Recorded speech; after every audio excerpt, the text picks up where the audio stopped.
Hey, today we're going to look at how to clear a kitchen sink drain that is moving slowly. I do this at home all the time and it actually works great. If you have a plugged sink, it may not work, or a clogged sink, it may not work for you, but it's good sink maintenance if nothing else. The first thing I do is remove the head from my pull down faucet. Now, this requires you to have a pull down kitchen faucet in order to unclog the drain, or at least to get it moving much better. You're going to want to make sure the gasket stays in the head. Make sure the gasket is not in the hose because you don't want to shoot it down.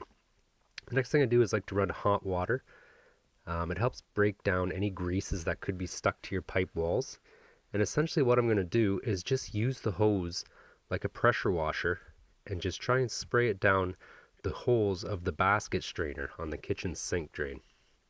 And what I'm going to try and do is just break up any grease or scale that could be on the pipe walls.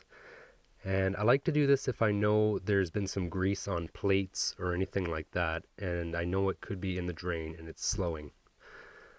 So when you finish doing that, make sure to put the head back on. Now, I'm not going to put a wrench on this because the head is plastic and the joint is made at the gasket, so I don't need it overly tight.